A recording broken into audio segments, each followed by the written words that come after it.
Today we are going to be doing the IELTS Writing Task 2 for the academic IELTS. So let's get straight into it. Firstly, a quick overview of the test format. The time you have for this essay task is 40 minutes. This includes planning and checking your essay, so time management is essential. Do a few practice questions under these strict time conditions before your actual exam. I recommend leaving around 5 to 7 minutes for planning your essay and then 5 minutes at the end to check it. Next, the word count. There is no word limit to how much you can write for this task, but there is a minimum of 250 words. So, you should have a completed essay of 250 words by the end of the exam. Finally, you must write in a formal academic style. Unlike the IELTS General, where the style is a bit more free, the IELTS Academic Test requires its students to demonstrate their ability to write in an academic manner. Now, what makes one essay more academic than the other? It's worth answering this quickly so you understand what is required of you. The style of an academic essay differs in the following ways. Firstly, when we say formal writing, we mean writing that is suited to the style of communication used in specific contexts. Think of things like report writing for a company letter to a client, or a written law contract, all of which have a standard structured way of presenting information to the reader. This then brings us on to the structure of the essay in an academic setting. All academic writing is really about making your argument, but there is a formal structure or official way of presenting that argument.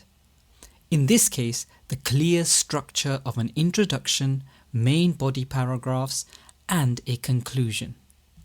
Next, you need to try to stay objective. Objective means that you do not let your own personal views come before the evidence you are presenting. Most academic writing is led by the evidence. So you need to maintain an objective tone. Avoid personal opinions or emotions unless a question explicitly asks you to state your own opinion without any evidence. However, in academia, this is rare. Then we have avoiding what is referred to as colloquialisms. Colloquialisms are informal expressions and language. For example, avoid using contractions in your essay, such as writing "it's" instead of "it is." Also avoid the use of idiomatic expressions like break the ice or cost an arm and a leg. Idioms tend to make the essay sound unprofessional or less official. Finally, academic essays showcase critical thinking. Academic writing is about analysis and evidence-based arguments which you build as you develop your essay. Again, this goes back to the idea of maintaining an objective tone and letting your argument and evidence speak for itself.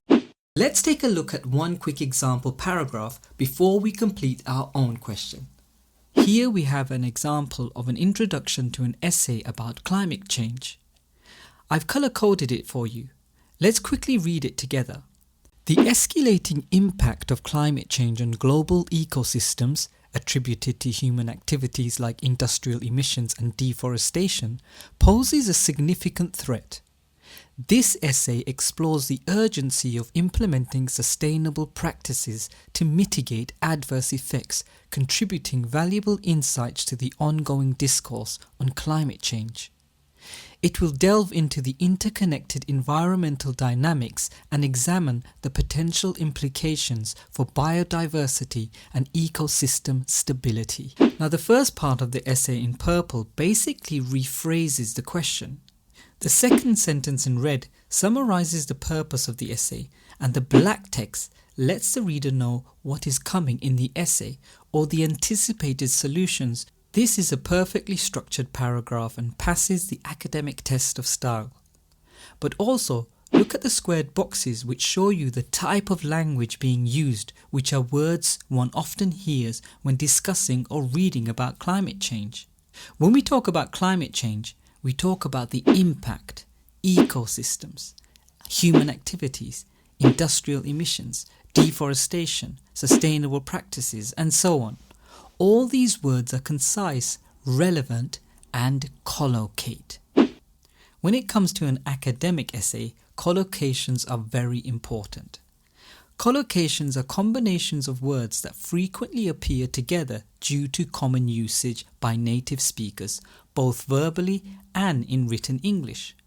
For example, we always say strong wind and heavy rain in English, never heavy wind or strong rain. This sounds very odd to the English ear. Similarly, we always say climate change, never environment change. We say eco-friendly and never eco-nice. Such pairs of word combinations are just combinations that are commonly used together. When a non-native changes this, it sounds very odd to the native speaker. So become familiar with collocations. One book I'd recommend is the Oxford Dictionary of Collocations. I've pinned the link in the comments below. But don't worry, you can find lots of resources on the internet for free. Now you can't predict the exact question you will get on the day of the exam, but you can think about the topics that might come up.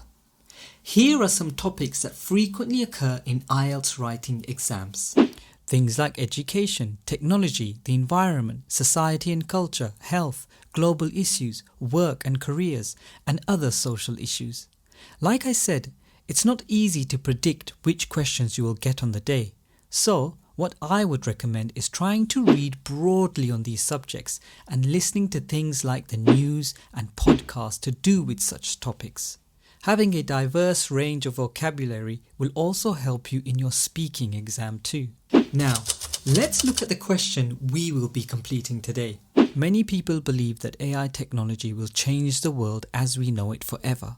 However, while some people believe this change will be good for society, others believe it will be bad. In your opinion, do you think AI technology will be good for society or bad? If so, how? You should give reasons for your answer and include any relevant examples from your own experience or knowledge to support your response. Your first step should be to analyze the question itself. Initially, you want to identify and circle key words in your question. What this question is asking you is pretty clear.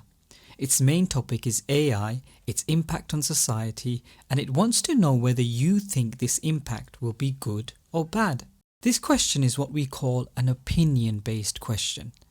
Now remember, although it is asking you for your opinion, it wants you to back your opinion up with some evidence. Remember, this is an academic essay, so think about things you have heard and read about on this topic and use that as your evidence. Don't waste time. Decide on your position quickly.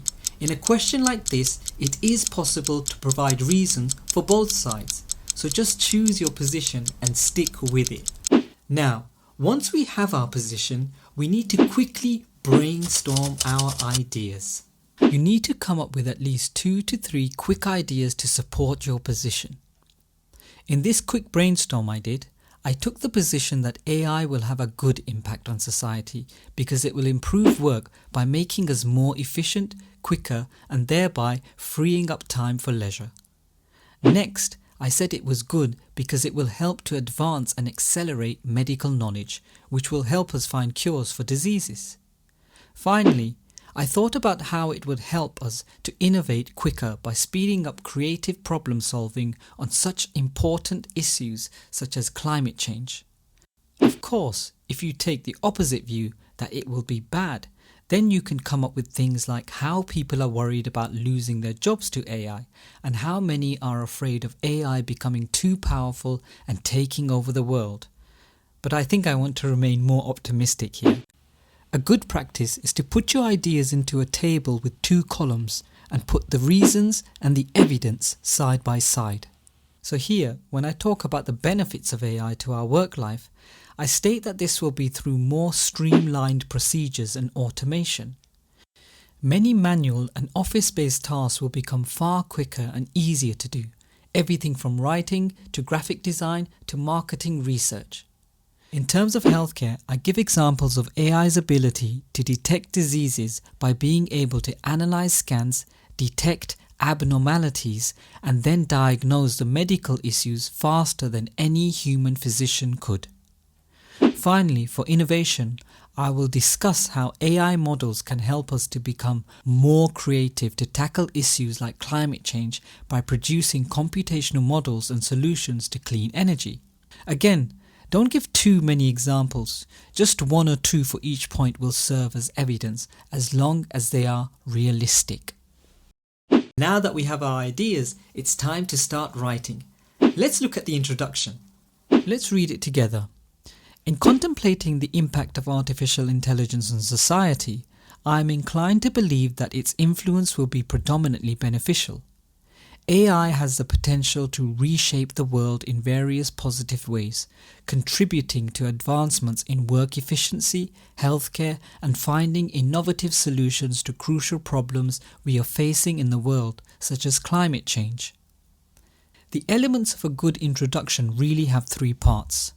I've color-coded them for you here. Our first statement in red is the restatement of the question.